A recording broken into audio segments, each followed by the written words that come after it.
हाँ, देखो ये प्रश्न एसएससी सीजीएल मेंस 12/4/2015 के एग्जाम में पूछा हुआ है। दो घड़ियों की लागत 16:23 के अनुपात में है और फिर क्या कह रही है, पहली घड़ी की लागत 10% बढ़ जाती है और दूसरी की 477 रुपए बढ़ जाती है, तो दोनों घड़ियों की लागत का अनुपात 11:20 है। तो दूसरी घड़ी की प्रारंभिक लागत कितनी थी, इस अनुपात में है ना, ये अनुपात में है। तो हमें निकालना क्या, देखो दूसरी घड़ी पहले तो उसकी प्रारंभिक लागत, तो दो घड़ियां हैं उनकी लागत है 16:23 के अनुपात में है। ये पहली घड़ी, ये दूसरी घड़ी का अनुपात, दोनों घड़ियों का अनुपात है, पहली और दूसरी का अनुपात। फिर पहली में तो वो 10% बढ़ा रहा है लागत और दूसरी को कह रहा है कि 477 रुपए बढ़ जाती है, तो दोनों का फिर जो अनुपात होता है वो 11:20 है।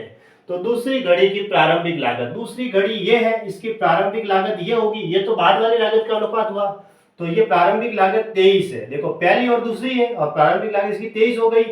तो ऐसी संख्या इसमें से देखो जिसमें 23 का भाग जा रहा हो, इसमें 23 का पूरा पूरा भाग नहीं जाता, इसमें 23 का पूरा पूरा भाग जाता है, इसलिए ऑप्शन बी सही होगा।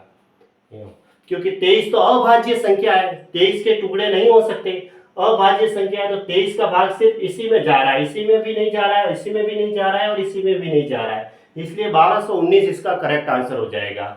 अब इसको सॉल्व करना है तो सॉल्व भी कर लो। देखो पहली घड़ी की लागत, देखो अनुपात को हटाने के लिए मैं x से गुणा कर लेता हूं। पहली घड़ी की लागत 16x ले ली और दूसरी घड़ी की जो लागत है वो मैंने 23x ले ली, ठीक है। अब पहली घड़ी की लागत को 10% बढ़ा दो, 110/100 कर दो, और दूसरी घड़ी है उसमें 477 रुपए बढ़ जाती है तो 477 रुपए प्लस कर दो। फिर दोनों का अनुपात हो रहा है इसलिए मैंने इनका बटा ले लिया। कितना अनुपात हो रहा है, 11/20। ऐसे सॉल्व कर दो। देखो अब ये 0 से 0 तो कट गया और ये 11 से 11 भी कट गया।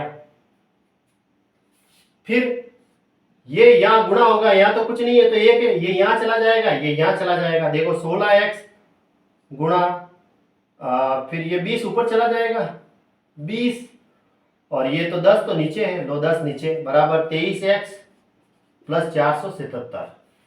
ऐसे ये 0 से ये 0 भी कट गया तो 100 दूना 32x। अब ये 23x इस साइड में आएगा तो माइनस का 23x हो जाएगा और बराबर 477। इसमें से ये माइनस किया तो 9x बराबर 477। तो x की वैल्यू क्या होगी, 9 का भाग दे दो 477 में, लो 477/9। तो x की वैल्यू कितनी आ रही है, देखो 9 से कट रहा है ये तो, 5 9 45, फिर 2 3 27, यानी x की वैल्यू क्या आई, 53 आई।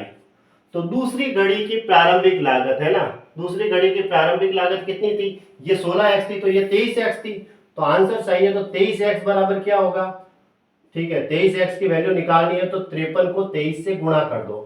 तो इससे देखो 23 को 3 से गुणा करेंगे तो 69, 6 23 5 115 और 6 121, ये लो 1219 आ गए। ये इसका आंसर हो गया 1219, यानी ऑप्शन बी सही है। पहाड़े भी आने चाहिए, लगभग कम से कम 30 तक पहाड़े आने चाहिए। देखो अब 23 का हमें पता चल जाता है डायरेक्टली कि ये 53 बार इसका भाग जाएगा, है ना।